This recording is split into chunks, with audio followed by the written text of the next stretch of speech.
Hey, my name is Bruce Starr. I happen to be the founder and producer of the Body and Soul Expo, and we're at the very end of that 3-day experience, and I gotta tell you, it's been fantastic.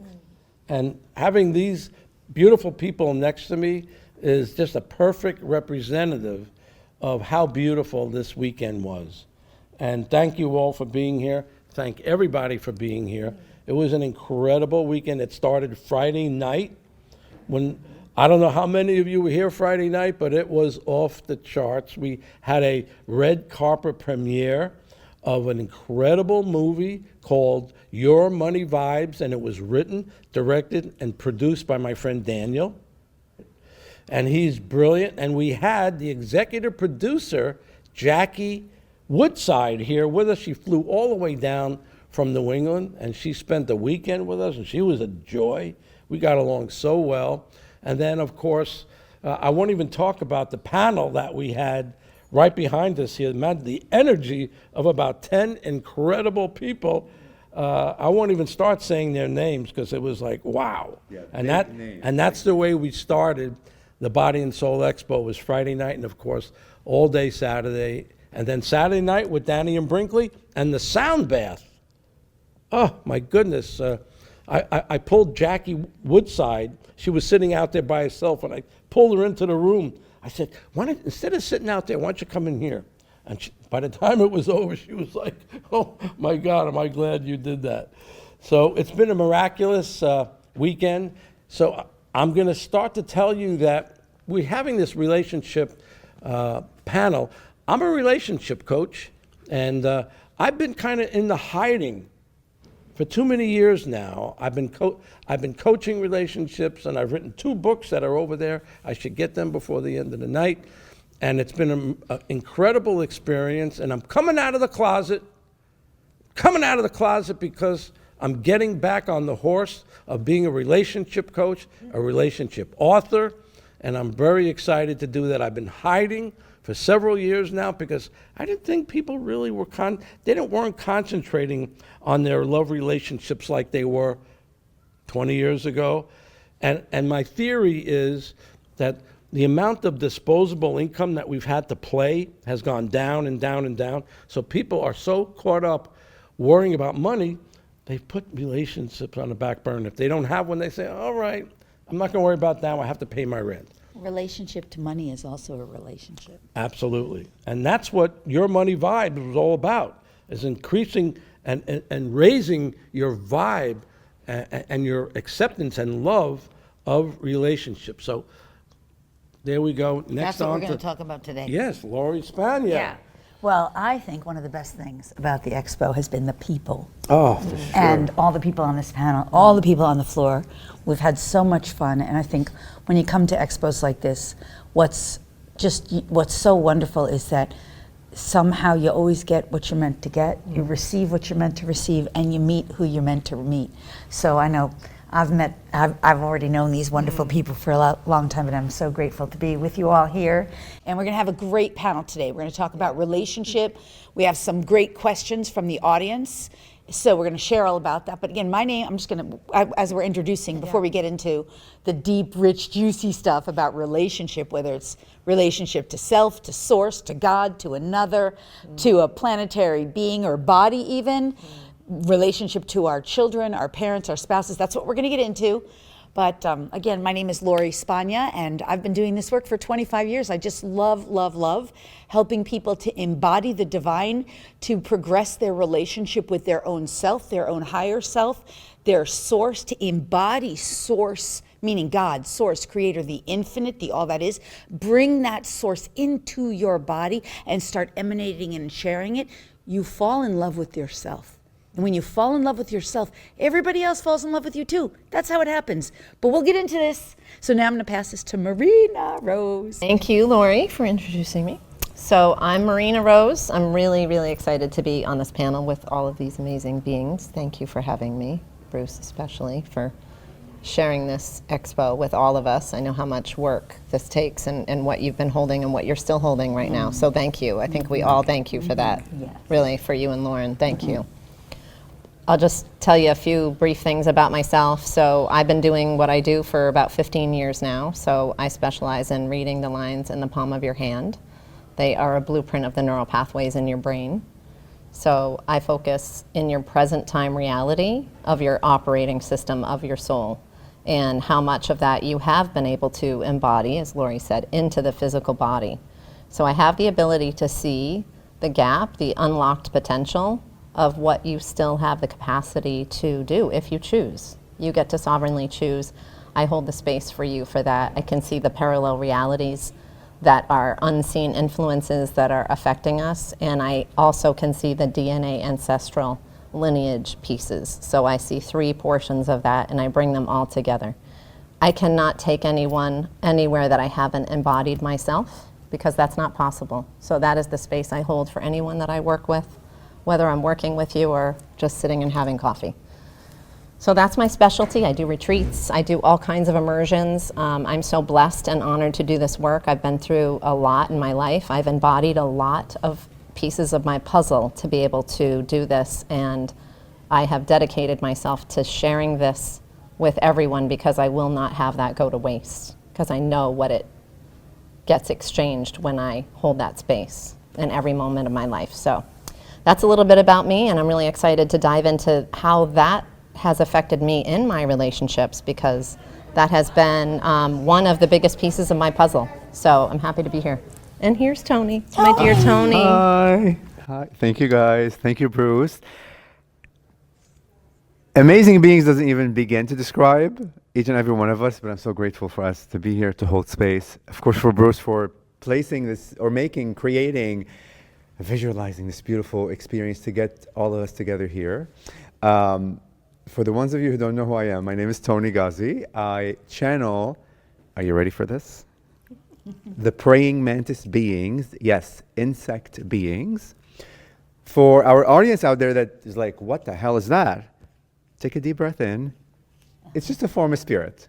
It's just an archetype to help our brain understand. That's the best way that I can describe it to you. My beings, and I've only been doing this for 3 years. I awoke 5 years ago, and not like these legends, but I've been out there and been myself in my provocative way to break the paradigm of the logic. We've all been conditioned, things, ideas, concepts, anything, relationships, wealth, health, everything, through a limited way of understanding while desiring to reach the unlimited. Well, through my beings, when I go into a deep channel state with my eyes closed and I bring them through, they've allowed me to understand what seems to be illogical to the mind, but logical to the heart. So how do you speak the heart language, and how do you expand through the heart into a world that is so built on logic and limitation and what I call absolutism? There is no absolutism of anything. I don't care who you are. I don't care how long you've been meditating. I don't care if Buddha comes down and says there's absolutism. I'm telling you, there is no absolutism. Because everything is infinite, everything is intelligence, everything is forming and reforming in the many shapes into the infinite continuum. When we comprehend that beyond the logic, you begin to tap into new forms of knowledge that you can only begin to understand frequentially beyond the mind. But of course, along the way on the path, the mind is ascending with you in a way that you're expanding the idea of what the mind can do. You and the mind are like working together to understand the beyond. But the beyond cannot be reached from a logical place, because the logic is a construction. It's an architect. It's an architecture that we think we know what it is, when in that moment, that living thing has already formed and reformed many beings. And we'll get into that as we speak into a relation. My beings are quite provocative in the way that they speak about topics. It's all about unconditional love. Humanity hasn't reached. Maybe some of us have like tasted it, but all of us. Unconditional love is love without conditions to everything. To war, to perpetration, to pedophilia, to everything that is so dramatic and traumatic to the human mind that we shun as evil and bad. This is not to condone the act, but this is to honor what is and why is that even being created in our world. And when we say the word created, there's a God behind it. There's a form behind it. So they go into these deep topics and they deconstruct like logical ingredients to help you step into illogic. That's the best way I can describe it in human language. And I'll stop there. My looks are quite provocative, but they're on purpose to allow the mind for like the audience to deconstruct that like a bangle here is not only for women or men or gender. Everything is creation, everything is energy, everything is from source, everything is beauty, everything is love. So that's the idea when you see me dressed up in crazy ways, not because of no reason, is to help your logical mind begin to feel comfortable with the illogical, of what we were taught and conditioned things should be. So that's how we begin to expand ourselves. And that's enough. Yeah. Let's get to the relationships now. Let's handle a question. Yes. We had a couple of questions from the audience, and one question was very simple. I want to be in a relationship. How do I do that? Did you want to know how to meet someone or how to be in a relationship? Okay. We can do both. Yeah, so certainly. I have what I think is a non-fail way to meet someone. It has nothing to do with bars, nothing to do with clubs, nothing to do with gyms. I tell people two things. I'll say the first thing is, if you're a lady and you want to meet a man, you think about how that man would be. What would he be doing? Where would he be going in his spare time? What are his likes? And it's about getting a picture of a man and where he would be. Let's say, I'll make the simplest thing. Let's say he likes boating, okay? So if I were someone and I wanted to meet someone, and I love boating, and I wanted to meet a man who was boating, I'd either go volunteer at a shipyard or take a job at a place that sells boats or yachts, because what's going to come in and out of there all day long is people that love ships. And if you smile at everybody and look like a bright light, how could they not notice you? That's one way. The second thing that I suggest anybody do that wants to meet someone is volunteer your time. Now, don't just do it someplace that you don't want to be. Right now, there's all this, the politics are running wild now. And, you don't have to be one party or another, but pick a party that you like and join that party and offer yourself as a volunteer. Now, don't go there and lick envelopes in the back where you're not going to meet anybody, but volunteer your time. Say, I'm here to volunteer, and I'm pretty open to meeting people, and I'm outgoing. Remember, don't get stuck at a job in the back, something you don't want to do. And it's a tremendous, tremendous way to meet people of all levels, CEOs, doctors, lawyers, Indian chiefs. Many of them volunteer. And what kind of person you're going to meet who volunteers? Other good-hearted, open people. So those are my suggestions. Okay, well, I love that. And I'm going to offer a slightly different angle on how you meet your right person. And what I want to say is that I'm going to offer it more from like a spiritual perspective and a manifestation perspective. Is first and foremost, all of the qualities that you want in a person. And those are like, when Toni was speaking earlier about unconditional love, in my language, we call that magnanimity. The ability to love without any condition. So from my perspective, the way you call in your partner, your right person, is you begin to recognize the qualities. In my language, we call these divine virtues. What are the virtues that you want? And those virtues, those qualities, whether it's magnanimity, the ability to love even that which is unlovable or seems to be unlovable, the ability to accept, divine acceptance, the ability to live in harmony. How do we call into that energy? How do we become that energy? It's about becoming the very qualities, embodying those qualities, so that you naturally become the version of your partner, only you're in the feminine, well, assuming you're in the feminine body, right? So you become the very essence of what it is you're looking for in a type of partner or a divine complement, right? Whether the complement is male or female, gender is not the point, right? So whatever that partner is meant to embody. You become it so that you can fall in love with yourself. You start to embody all those qualities and you get very clear. These are the qualities.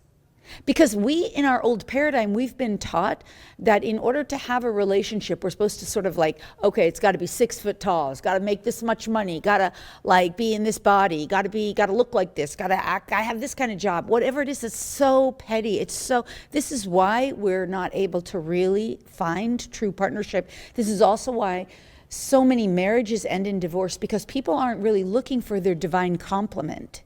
So first and foremost, to me, make it clear, from my perspective, you have to make it clear that you're looking for the complement that is most right and appropriate for you. And that might be like in the Jewish religion, they call that your beshert, right? I call it your divine selection. Because if you have the desire for it, that being exists in time and space. And you might not find that being in, the restaurant that you go to, but maybe he will be there, he, she, they. The point is to become the vibrational match by embodying the very qualities that you most desire to find in your right complement. And that you get clear really what you're looking for. It doesn't matter if they're 6 feet tall, what their color of hair is, their color of eyes, what their job is. It's the qualities that you want to be living and experiencing every day. And those qualities are all energy, vibration, and consciousness. And you can become that by becoming the essence of those ways of being.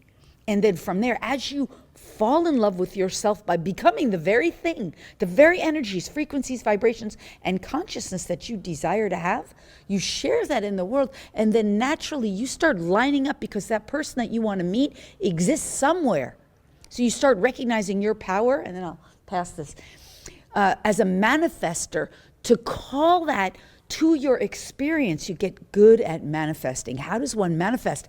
You start taking that energy and recognizing you're expanding it into the field of your life experience, and then calling it back to you like you're circulating. Law of circulation, you're expanding it. Law of radiation, you're circulating it into the field. You're calling it back to you. Law of attraction, and you're coming into the oneness with it. You start recognizing your role as a conscious living being to utilize this. Now, this may all sound out there, but it might sound out there, but it's stuff you can easily learn how to do, easily. As you start coming to places like this expo, this is where people learn this, as you start practicing and playing with tools that allow you to do this. They're tools of consciousness. It's fun, it's easy, and it's fail-proof. Okay, I'm gonna pass. Thank you, Lori. Thank you. Yeah, so many similar avenues that I would repeat of Lori. So one thing I would be starting with is if I was in a place of wanting, and I'll always speak to myself when I'm sharing my thoughts. So if I was feeling like I was looking to meet someone, I would say to myself, what have I not met in myself that I'm still seeking and desiring another? And I would secondly say, when I'm desiring to seek something outside of me, I would also be looking at, in my knowingness, every time that I've done that in my personal life, I see that as almost like a snowplow plowing it away from me, because I'm in the I desire this mode. I'm seeking it. This has just been my personal experience, so I will share that. And within my recognition of that, I became that, what I desired, similar to what Lori was just saying. And once I finally embodied and number one, understood why I desired that relationship, what was I trying to complete in myself to have that other partner, whether that be a friend or a romantic partner. I, in my own way, knew that meant that I needed to be that for myself first, to have that completeness, that complete whole partner show up.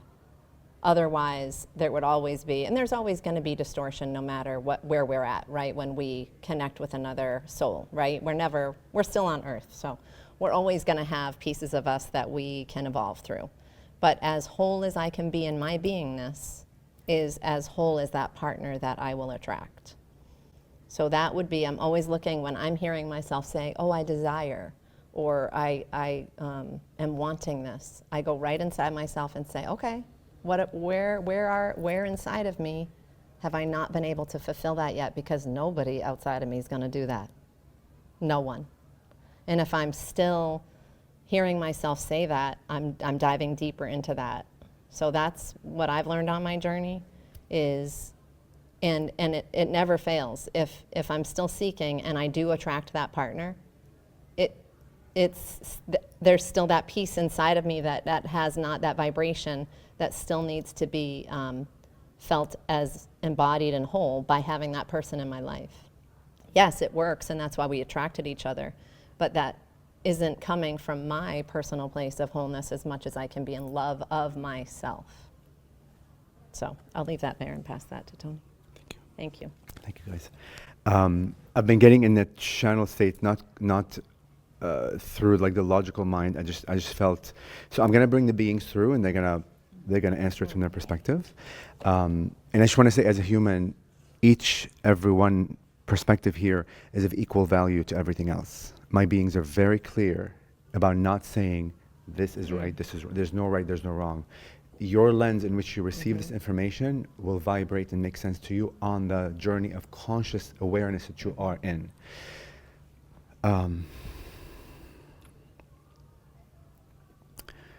The way in which we dialogue with you in this manner is to allow you to become conscious of where you pose that question and how you pose that question, what lies underneath that question. That even when you ask the question, when am I going to meet my partner? There is a level and a frequency of disempowerment of self, that I am the creator, that I am the engine of creation, I am the projector of my own reality. And shall that disempowerment lie within you, then you create a reality outside of you that reflects precisely who you are, what you are in terms of your own conscious empowerment of self.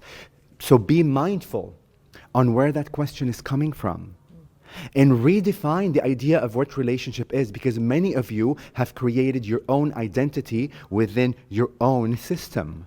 Many of you have forgotten that you are divine, indestructible, infinite creators. Yes? So from that aspect of forgetting who you are and building such an identity that is illusionary in a way, you are seeking another illusionary being to complete that illusion aspect. Is that making sense? Yes. So be mindful on who you are when you pose that question, because the true relationship that each and every one of you desires is the relationship with self, to get to know who you are. Because the moment you are awakened to the essence and the vibration and frequency of the electrical being that you are, then from that knowingness, the outside world will shift and orchestrate in a way to bring you the beings necessary for the next level of awakening, the next journey on. But let's assume for a moment you are not the idea of awakened yet, although each and every one of you are awakened. You create the idea of illusion through your powerful state, but you have forgotten about it. So from that state, even redefining the idea of what a perfect man is, or what the perfect image of a woman is, that you constructed in your mind, is a prison in its own self. Because what you do not realize is when you open up the field to a soul, to a being to come into my life, to reveal to me whom I am, to allow me to become clearer on myself, then that individual that goes against the construction of the mind of what the perfect man or woman is, will have the proper keys, the knowledge and the wisdom to lead you back to self, that allows you to see yourself clearer, to allow you to reflect back a clearer relationship back into your heart, into your sphere. So essentially what we are saying, every relationship that you go into is the point. Encourage yourself to open your heart and dive into a new relationship that perhaps goes against the idea of what the mind and the logic has constructed that perfect man or perfect woman is. Go in it as a discovery. Go in it as two beings dialoguing to find the self. And from that, your world will shift. Because then you have broken away from the paradigm of what is, what should be, what looks like.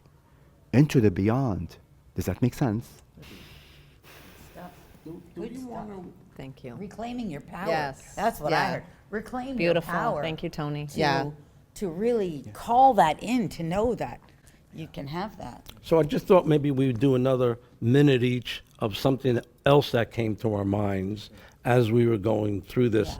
I just gave a little relationship, little workshop here, and I talked about vibration. And there's people that are kind of circling around at a low vibration, not a judgment, but they're in fear, they're in anxiety, they're in jealousy, they're not in gratitude, and they're kind of flying at 7,000 feet, not too high. And what do they want to do? They want to meet a great, just in this example, a great guy. And a great guy is not living in jealousy and not living in negativity, and is living a good life. He's realized that he's raised his vibration, and every time he does that, things get better, and he starts attracting better people. So here you are, one person, 7,000, and then, boy, we really would like to meet someone. The person you want to meet who's doing so great is maybe at 20,000 feet, and you don't meet each other in the air. You know, and airplanes fly, they have to fly at different altitudes or else they'll run into each other. So one goes, you know, east to west at odd, and west and north, whatever it is, at a different frequency. So you have to raise your frequency. How do you do that? Self-love. Yes. Accept yourself more. Yes. Meditate. Yes. This weekend we heard all about breathing. So the more you do these things, you'll just naturally raise your vibration. And if you do that for 2, 3, 4, 5, 6 months, whatever it is, you're raising your vibration. And before you know it, someone at those higher levels can see you, because they can't see you at 7,000. They're not interested. Right. But you raise your vibration to 16, 17,000 feet, and all of a sudden, there's you can see each other. So that's what I suggest. Yeah, I just add to what you just said, because I'm totally in agreement with you that you have to become the vibrational match, and that's what you're saying. And the thing is all of us humans, and I know this is true for everyone, you don't become a fabulous channeler, a fabulous healer. You know, you don't become the version of you by carrying your purest vibration, your highest and best self. You don't become that unless you're going to also heal. We call this healing your traumas, your wounded bits, because the energy of jealousy or the energy of lack or the energy of longing for or the energy of being lonely, those are all vibrations. They're not the truth of who we are. They're not the truth of any of us. All of our traumas, wounds, oh, he's missing, oh, I'm not loved, oh, I'm not lovable, oh, I don't matter, oh, I'm not good enough, oh, he's not out there. All those things, those are just energy. They're not the truth of who we are, and those are the things that are wanting healing. But unfortunately, in our physical reality, we're taught that word healing is only for physical issues, so we don't apply it to those emotional wounds that we have, or those false belief systems, like a belief system that I'm not good enough, or I'm not worthy, or no one will love me, or no one's out there, or the right man doesn't exist for me, or right woman, or whatever. So those things, they need healing. And I call this, in my healing work, we're healing the mental body. That part of us that's constantly thinking things. Where is he? He didn't come here today, then he's not out there. We make stories up like, oh, I haven't met him yet, so I'm never going to meet him. The past doesn't equal the future, but we create the past into our future because we don't heal and resolve those mental ways of believing. We also have to heal our emotional body, all the emotional things where we feel like we're not good enough, or we feel like he's not out there, or she's not out there, or we feel like whatever it is, those are emotional, or our mother and our father ignored us, so now everybody else is ignoring us, or whatever it is. And this requires deep dive searching, because in the old way we've been living, we try to carpet sweep that. or spiritually bypass. I call it spiritual bypassing or carpet sweeping or buffering, where we're just pretending it's not there, squashing it down and walking around with it. It's not serving us. And so when we have a deep, long desire within us to meet our divine partner or a right match for us, beshert, as divine selection, that deep longing becomes the very substance that our higher self, our divine team, our oversoul, our soul's agenda, the curriculum for our life, it becomes the nourishment that the soul is using. It's a little bit dangling carrot, right? But it helps the soul grow, because the soul, the human identity, wants the partner so much they're willing to do the healing that's required. And this brings us back full circle to become the version of us, to become vibrationally compatible, as you were saying, with that which we desire more of in our life. And the relationship could be with another partner, for sure. That's what we're talking about. But it can also be the relationship to money. It can be the relationship to your own higher self. It can be the relationship to your daughter, your son, your parent, right? And we'll get into that more as we go on, but I'll pass for now. So yeah, good stuff. Thank you, Lori. Yeah. And what keeps coming up to me after we all just shared was, I just want to reiterate personally that we are all exactly beautifully perfect in this moment. There is no, all right, let me also say this. So whoever, and I'll always speak to myself. So right now in this moment, with whoever I am and I have been able to embody in this moment, that perfect partner is going to show up for me. And that we're each other's medicine. So I also try not to look so much into the evolution of myself, because I am who I am in this moment. And I know that relationship that shows up, and it's just in the awareness of that relationship, right? Because energy is attracted to the energy itself, right? So that medicine, I always share with my clients, when you look out in the forest, the poison that's growing, the antidote is always right next to it. And so wherever we are in this moment, that perfect match for us is going to show up. But are we aware? Are we aware of their medicine that they came to give us? Because they came to illuminate something in us that maybe our whole lifetime we have not been able to illuminate. Because each person holds a different frequency. We're all a different frequency, like every one of us here, right? In this room, we're actually creating a cohesive frequency together collectively, which is so beautiful. But now every person, every relationship that we have, each match, like Lori and I, for example, when we're together, we're creating a different frequency, right? And we're illuminating something in each other, and vice versa. When any of us in this room will have that person.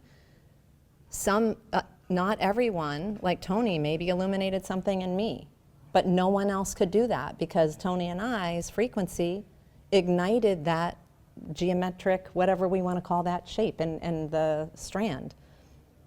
It's such a gift and such a blessing, and I try to bring everyone back into this moment of we are perfect. So it's just that I always want to go back to, like, why am I desiring that in that moment? And even if the next person tomorrow and I'm still in that desiring mode, guess what?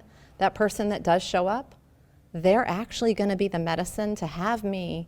They're going to be the person to heal me if I choose to evolve. I also feel like evolution is, we're in evolution no matter if we choose to grow or we don't. It's still beautiful. That's creator source. Maybe that's what I wanted to experience, and not evolve in what a human construct says evolution is, right? I just see everything in such divine perfection. But the more aware that I am, again, I'll always bring it back to myself, of every person that steps on my doorstep, if I'm feeling something a little in my frequency, right, from them, or I pay attention to that and say, oh, well, this is interesting. I haven't felt this before. What is this for me to look at? And I thank them. Some of these people, relationships, they can be difficult, right? Most of our most intimate relationships are some of our hardest pathways. But they have been my biggest blessings and my biggest honor to have that. If I choose to be aware enough to thank them for it. I don't forgive, I thank. Like anyone that, if I feel like they're a perpetrator, I agreed to that. There are no perpetrators. My soul agreed to this. And if I even forgive you, then I actually see it as like Star Trek static, beam me up, Scotty. If I forgive you, I'm actually taking away that part of me that I am in this moment. I became this person because of the experience that I had to walk through that fire because of this situation. There is nothing to forgive. I'm so thankful because I became this amazing, strong, beautiful woman. And I wouldn't be here right now sharing this right now if that wasn't for that. So I'll just end with that. I just think it's so beautiful that we're so perfect in this moment. And I love the, the deeper questions of it, but I always want to bring it back to we're exactly where we need to be. And as long as we're aware of what shows up. And then, yes, our responsibility, I feel, is just our loving our deepest self. But I'm going to end with not forgetting that we are that other person's medicine if we choose to be, but we can only be their medicine. This is how I've seen it. If we can hold complete love, compassion, and neutrality with no judgment upon their journey. Because within, it's actually an energetic tether that I see. If we have frustration, if we have judgment towards them, even if we think, oh, they're not evolving, they're not awake, they're not conscious. Bullshit, okay? That's something in us that we're not able to grab a hold of. And within that judgment, and if maybe we want that person to, maybe we desire to see that person evolve, but within any part of that we're not able to look at them with a neutral compassion frequency, and I'm sure there are better words for that, we're actually, I've seen it, we're actually sealing the box for them. We're their medicine. So even if we don't speak it, they're still feeling that from us. And the more that we can hold that compassion from wholeness of us, we give them that key to the doorway that maybe they never had before. So thank you. Yeah. I'm literally about to have a whiplash by the end of this, because each and every one of you, I'm like shaking my head like, yes, yes, each one, it's amazing. Like literally, it's absolutely fabulous. And I just want to add what you said, May, when like you were speaking about lower your energy, it was doing, and whenever you interact with any other human, with a plant, with the energy, with beings, whatever, there is difference and change and activation happening. You may be unconscious of it. You may be conscious to a few parts, but it is happening. There's no May, and we know that, and I know you know that, but I just wanted for the audience to get it, to see the value in every interaction you have, wherever you are. What's relationships? In our minds, it's so ingrained, it's love and romance. Get it out of your head. Yes, that's one aspect. There's relationship with God, there's relationship with water, there's relationship with the energy, there's relationship with what's happening here. Everything is relating to what? What is the what? It's the self. And everything that we spoke about here is all the frequency. And get it out of your mind too. My mantis beings they literally push you into the abyss. They're like, literally people say they kick my ass in a very loving way. Because they don't want you to feel disempowered. They want you, each and every one of us, to be empowered. So that frequency we're talking about, all the shift that they mentioned in their own beautiful facet, it's shift frequency within that is orchestrating a universe outside. Nothing outside of you is going to come. You can sit here and pray all you want to from now until the infinite to get a man. Unless you're becoming that frequency of that version of that being, it ain't going to architect itself out there. Your emotion, your belief systems, your feeling, your stories are literally drawing. It's like a pencil moving constantly. With every emotion you're having, you're drawing a new reality. And I have chills. This is a new thing they're bringing through me. I don't use this architect language. Every time you're thinking, whether conscious or unconscious of it, there's a drawing of your life happening outside of you.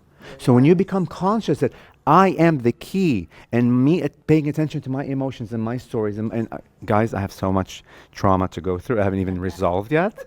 So don't think for a moment we or anybody else is higher up. There's never. Everyone is of equal value. This is simply a mirror reflecting back to you what's literally happening in your hearts. You are creating, this audience here is creating this version, this illusion, through the idea of forgetfulness. So when you become conscious beyond the logic that I am the frequency and it's beginning from within me, and begin to see how your world is shifting, and spirits doesn't talk loud. Spirits, God, universe, whatever you want to call it, yes, every once in a while they're dramatic, but the majority of the time they're subtle. Through whispers. When you begin to see, I'm shifted something dramatic in me, a little twinge within the audience, within your world has shifted. The moment you're aware of that, you'll realize, wow, I have created that, and I have chills all over my body. All it takes for you to realize that I am orchestrating it. But for you to get to that space, it requires the self-love. And self-love is not a destination. I'll never reach a space where I'm like, oh, I've reached self-love. I'm done, I'm going home. You know? I mean, yes, I will reach a version of self-love, but even the idea of self-love through my beings is an infinite continuum. It's an infinite consciousness of its own self. So from that aspect, I know it's always evolving.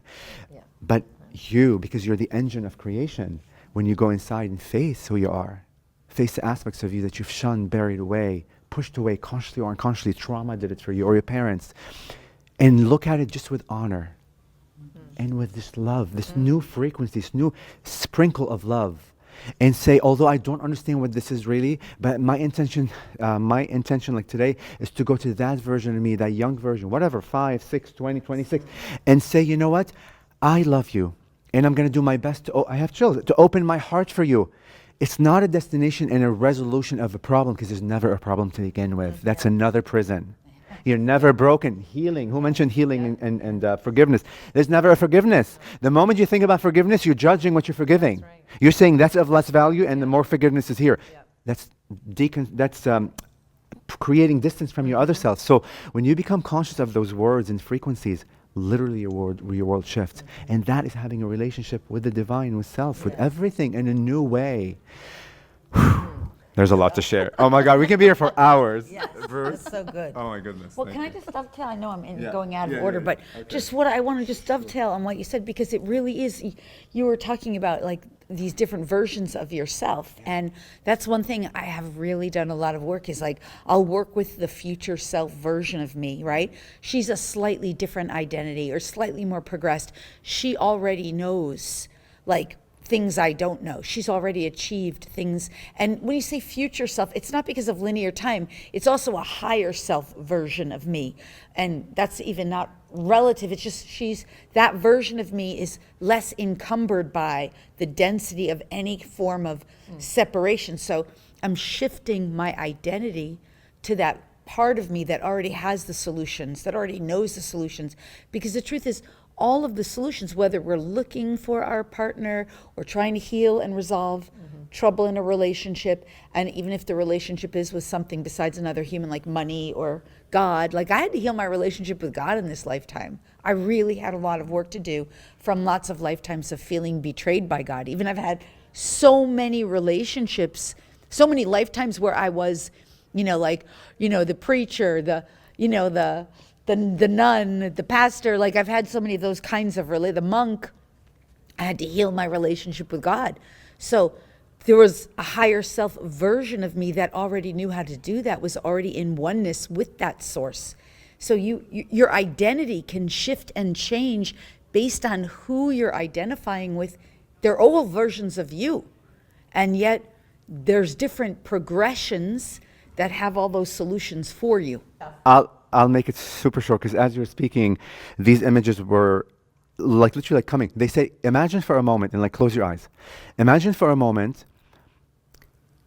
this humanity didn't exist. Like this idea of what we think relationships are with parents, with ourselves, or whatever didn't exist. But we're born on a new planet, where as children, as kids, as a society, as beings, we begin from a young age to seek relationship with self. Now fast forward to the age you are now, whatever you are, 30, 40, 80, whatever you are. The question then may become in your life, will you still be seeking a relationship with self? The idea of having someone else validate anything or fill any void wouldn't even exist. So now open your eyes for a second. So just the logic of the construction of what our society, consciously or unconsciously to us, we create. What if we grew up in a world where there was no so much I need a husband or a wife or somebody to complete me, and the only thing that completes me is me? Yes, you are whole and complete. We are whole and complete within ourselves. Totally. And we have to take that on that note. Because sometimes I'll ask myself now, because I don't have a partner in my life right now, although I've definitely been married, and I had great stories about that. But like now I'm just like, I'm so in the knowing, I'm whole and complete in myself, even though still go through challenges. You know, there's hurdles and things, but I just feel like lots of times I ask myself, do I actually really want a partner? Do I actually really want? I'm so whole and complete. I'm so fulfilled within myself. So the request in what I'm creating in my experience is more like a compliment that is entirely different from what I might have called in or asked for even 7 years ago, 10 years ago, right?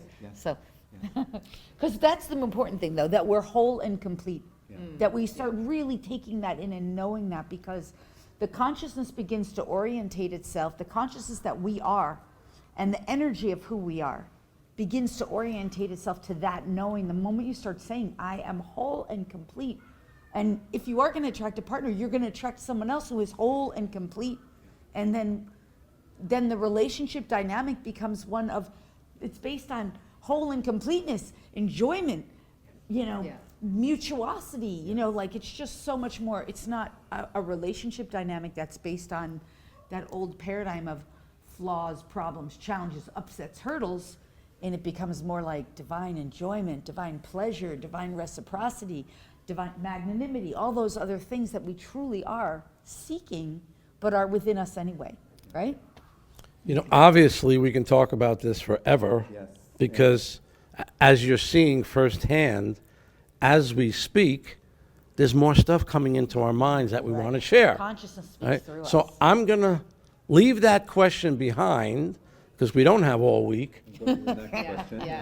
And there was actually a second question, which I found is super common. I mean, my goodness, the question we just dealt with, you know, everybody's dealing with. But how about the question of inter-family relationships, the old not wanting to go to Thanksgiving dinner because you know a riot's going to break out, right? You're fine for the whole year except for Thanksgiving and Christmas, and a riot breaks out, and fighting, and storming out of the house and stuff like that. I don't know, I'm not sure why that happens, but we could spend a week or two there as well. But the question that came up was, my mom, I don't get along with my mom. And it's so frustrating. I can't figure it out. She's doesn't see me the way I want to be seen. And what do I do about that? She's getting older. She's probably in her 80s or 90s. I'm getting a little older. How do I remedy that? How do I heal that mother-daughter relationship? I'm going to hand that down.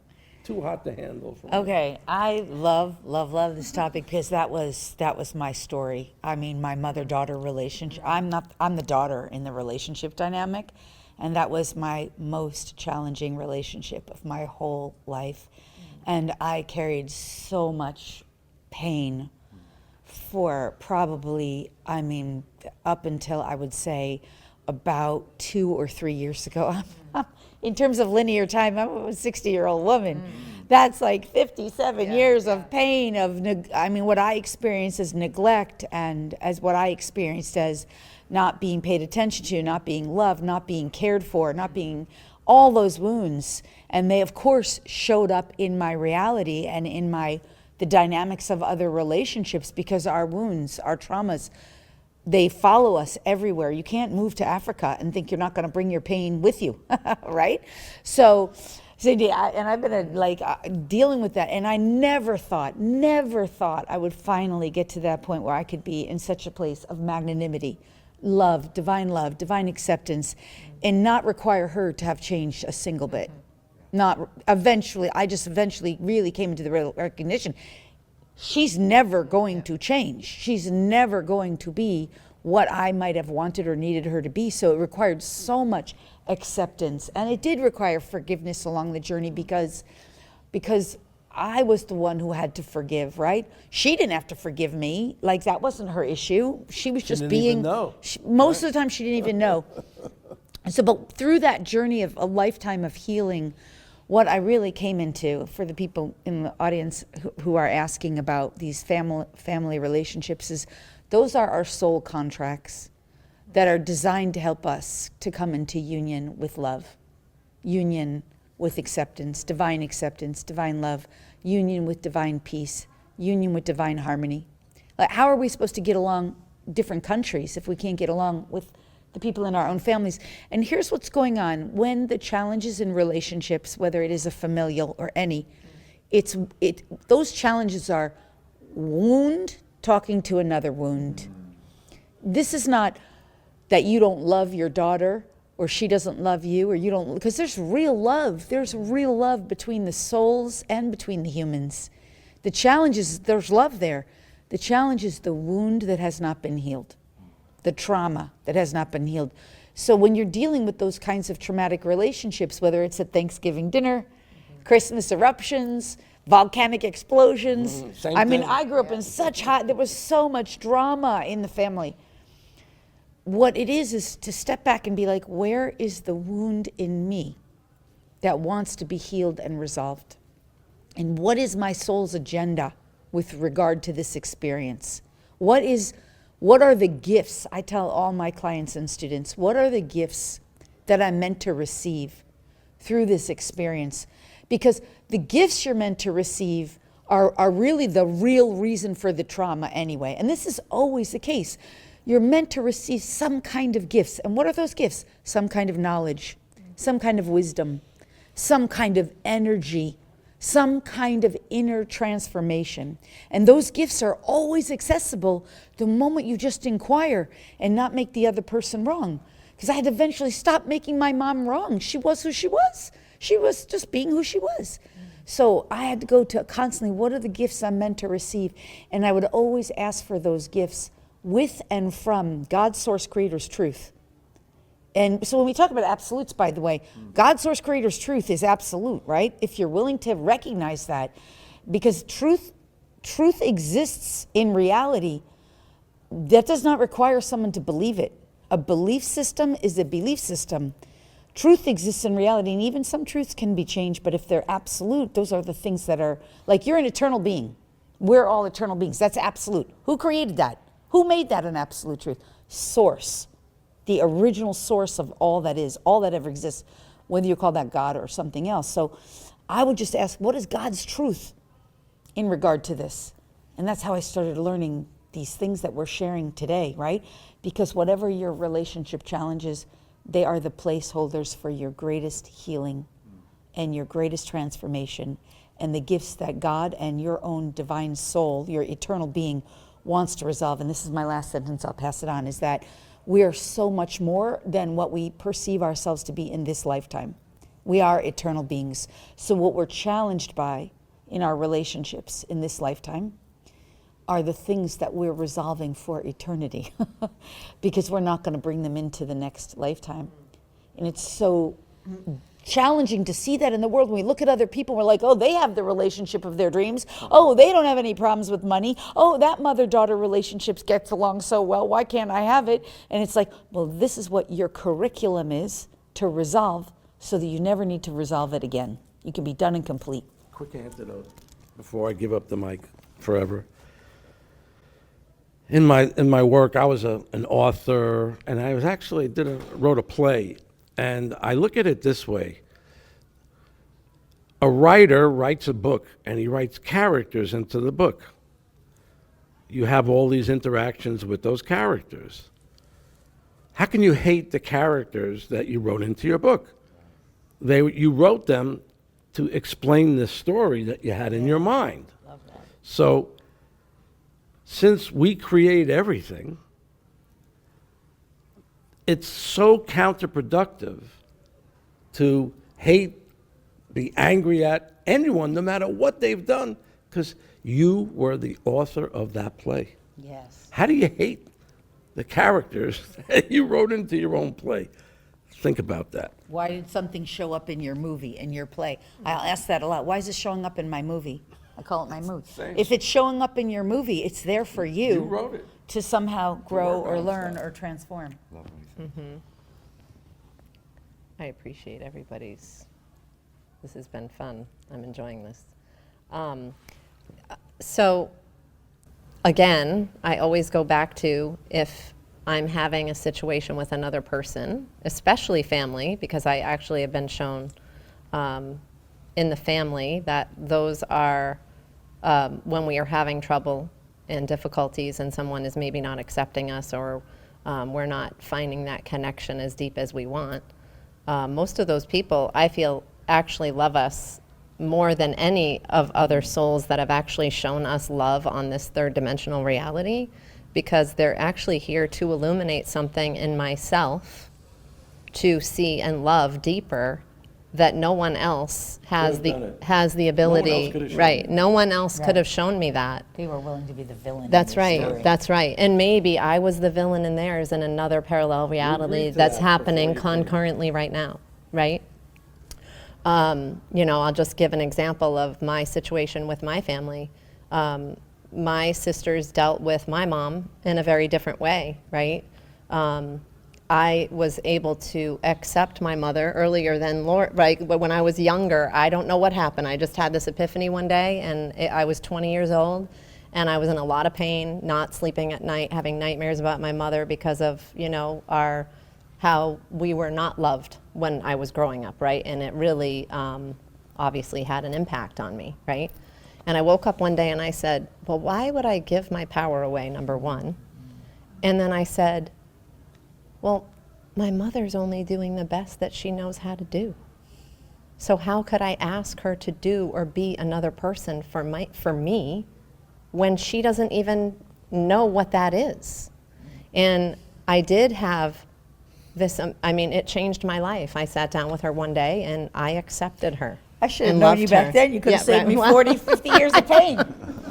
Well, But that, that's what I mean about soul contract, Yes. right? Your soul curriculum. Yes. Because you probably already resolved that in another lifetime, well, right? right. You didn't have to learn But it that at the same moment, I can't express to you what that gave me. That was really the starting point to, I didn't know that at the time, right? But it was the starting point to everything that I am sitting here right now and sharing with you, because the blessings that I received from being able to accept this woman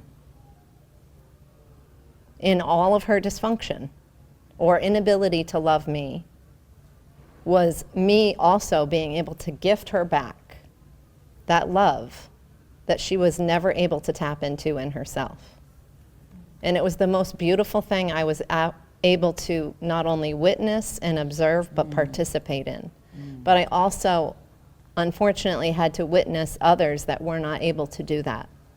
And I watched that toggle of that relationship of disappointment and frustration and misunderstanding of, well, that's not right, and why is she not doing this, and she did this, and how can you're always going to be in pain, and you're spiritually bypassing. That's what I was getting. And I said, unfortunately, I'm not, and I'm here to, that I actually came to complete acceptance.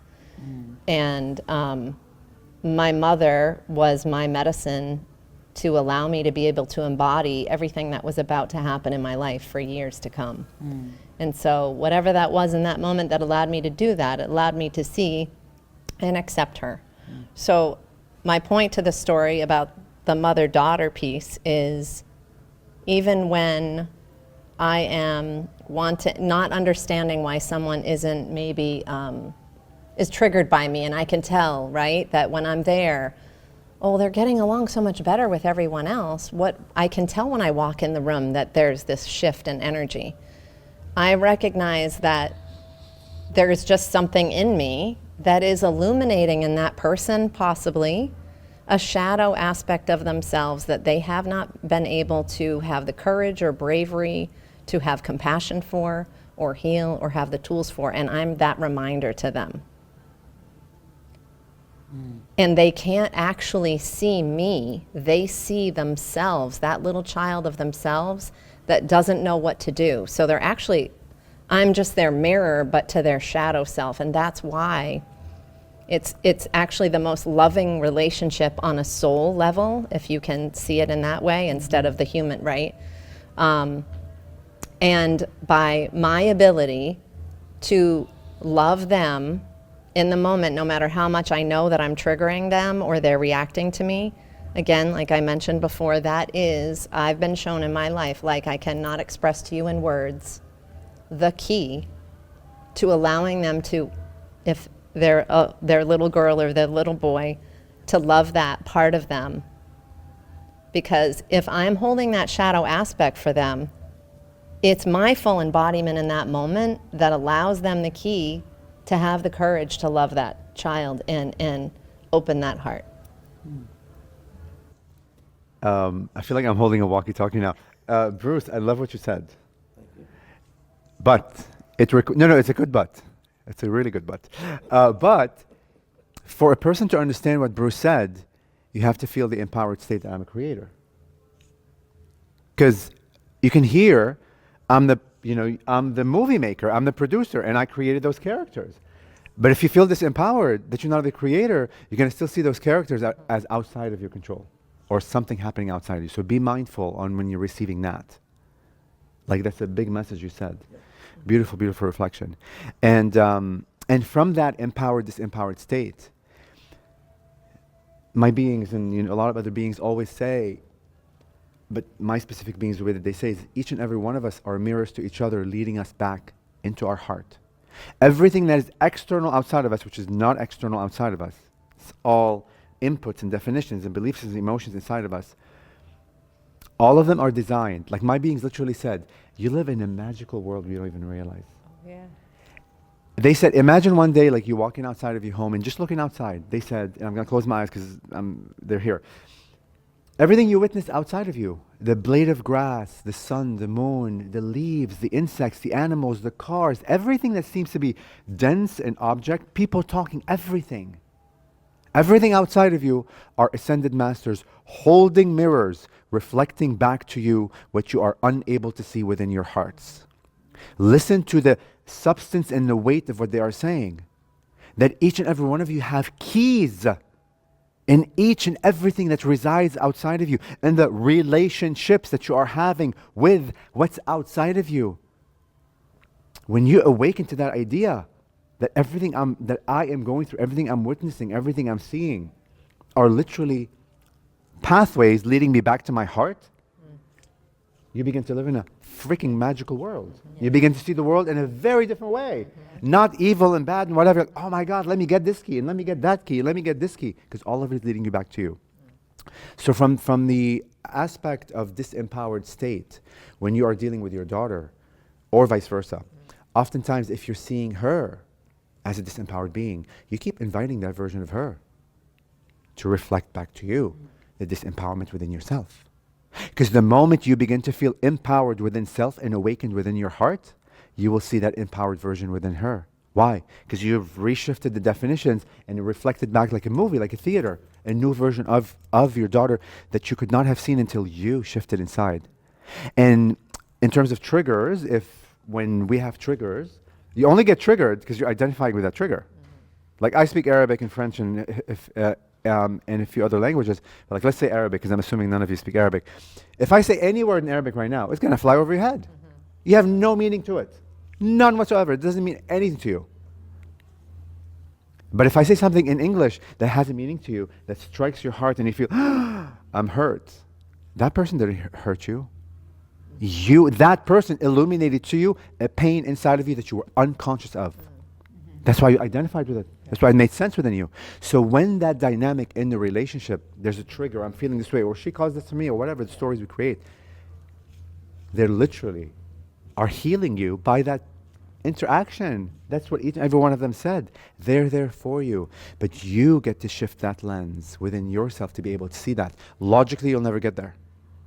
You won't, because you have to work on yourself. Logic is like a concept, like a Disney World, like a fantasy land. That fantasy to become reality, it has to begin. Why? Because you're the projector, right? Of your own reality. Shift inside of you the beliefs and definition systems, and the outside world will shift to reveal to you precisely the gift that we're all waiting for in relationships, whether it's your daughter or any other relationship for that matter. How do we get in touch with you? How do you get in touch with me? ToniGhazi.com. Toni, not with a Y, GHAZI.com.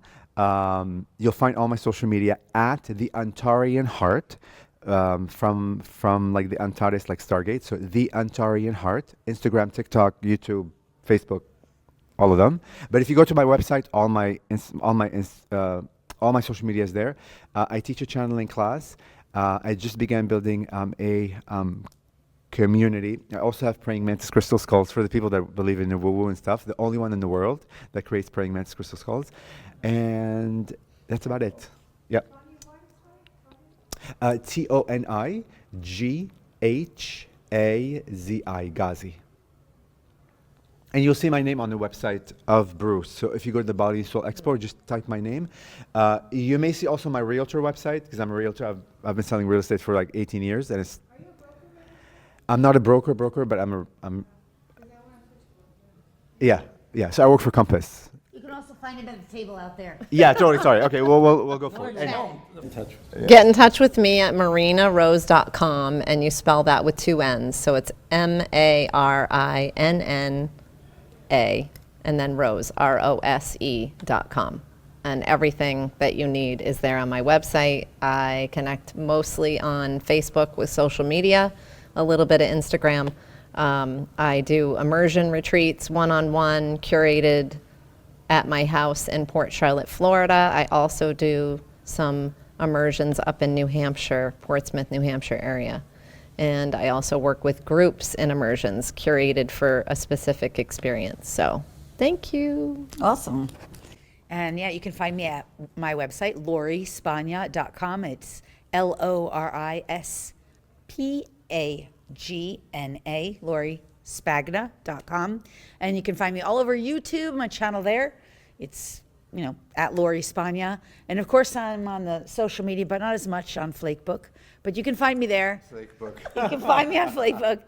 You can find me on social media, and I do interact with people there. I love, love, love to hear from you guys. And if you're in the Florida area, I live here, so I do lots of local events. I do lead retreats. We love the retreats. Here's the best thing, is when you're in the energy, it transforms everything with you. Because everything we're talking about here, and yes, we're all vibration, but really when you start working with energy, it does the work for you. It's so easy, effortless, beautiful, and enjoyable. So stay connected with me through the website. You can get DNA activations at LoriSpagna.com. You can learn how to expand your empathic gifts at LoriSpagna.com.